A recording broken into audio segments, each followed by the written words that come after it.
यह कहानी है एक ऐसे गांव की जहां सन्नाटा सिर्फ रात को नहीं दिन में भी डराता था।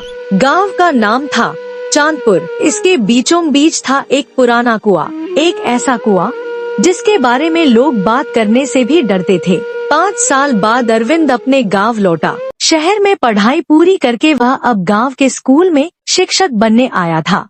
सरकारी बस से उतरते ही जब वो गांव की पगडंडी पर चला तो उसे सब कुछ वैसा ही लगा। धूल से अटी गलियां, मिट्टी की दीवारें और वो पुराना पीपल का पेड़।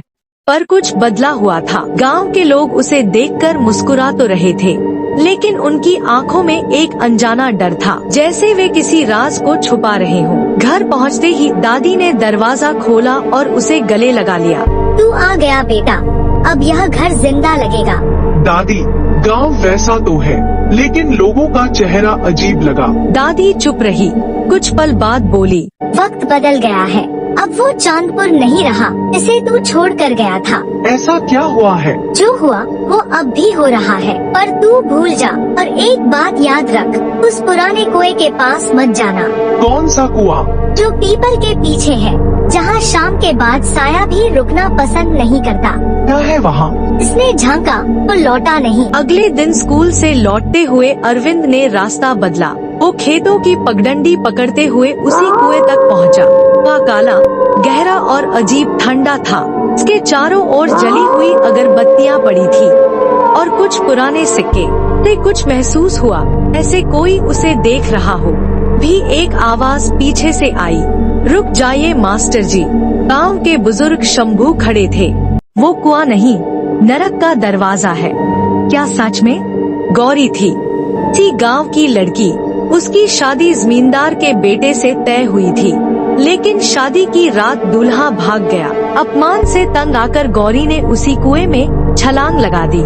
कहते हैं उसकी आत्मा आज भी उसी रात किसी को ले जाती है। क्या आपने देखा है? जो देखा वो कहाँ नहीं जाता, पर हर बार पूर्णिमा की रात एक आदमी गायब होता है और कुएं के पास मिलती है सफेद चुनरी। अरविंद ने उस रात दादी से फिर पूछा, अगर यह सच है तो अब तक किसी ने कुछ किया क्यों नहीं? क्योंकि डर जीत चुका है और डर के सामने सच कमजोर पड़ जाता है। पूर्णिमा आने वाली थी। गांव में अजीब खामोशी थी। अरविंद ने तय किया वो उस रात कुएं के पास जाएगा। वो रात आई। अरविंद निकला। वो कुएं तक पहुंचा। कहीं से धीमी सी हवा चली। फिर एक फुसफुसाहट। क्यों आए हो? मैं जानना चाहता हूँ कि तुम क्या चाहती हो। इंसाफ। मुझसे? तुमसे नहीं, उनसे जो मेरी कहानी को मजाक समझते हैं। तुम अब भी किसी को ले जाती हो? मैं नहीं ले जाती, मैं बुलाती हूँ, लेकिन जो आता है वो वापस नहीं जाता, क्योंकि वह समझ नहीं पाता कि मैं क्या चाहती हूँ। फिर तुम चाहती क्या हो? सुनो और समझो। अचानक अरविंद की आंखें बंद हो गईं। उसे एक सपना दिखा। गौरी बैठी थी पीपल के नीचे सफेद साड़ी में और उसके सामने वही दूल्हा घुटनों के बल। मैं डर गया था गौरी, समाज, नाम, लोगों से। मुझे बदनाम करके तू खुद को बचा नहीं पाए। मुझे माफ कर दे। माफी नहीं चाहिए, सच्चाई चाहिए। अरविंद की आँख खुली।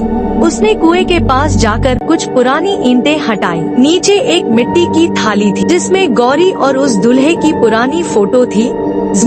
अगले दिन गांव इकट्ठा हुआ। अरविंद ने सबके सामने उस फोटो को दिखाया और गौरी की कहानी सुनाई। डर से जो दबाया गया था वो आज पहली बार बोला गया। उसी शाम कुएं के पास एक सफेद चुनरी फिर मिली, पर इस बार उसमें कोई साया नहीं था। गौरी चली गई थी। गांव अब शांत था। अरविंद ने कुएं के चारों ओर दीपक जलवाए और पहली बार लोगों ने देखा वहाँ सिर्फ पानी था, कोई डर नहीं। कुछ रहस्य डराने के लिए नहीं होते, कुछ रहस्य बस कहते हैं सुनो, समझो और आगे बढ़ो। गौरी की आत्मा को शांति मिल चुकी थी और चांदपुर को उसका सच मिल चुका था।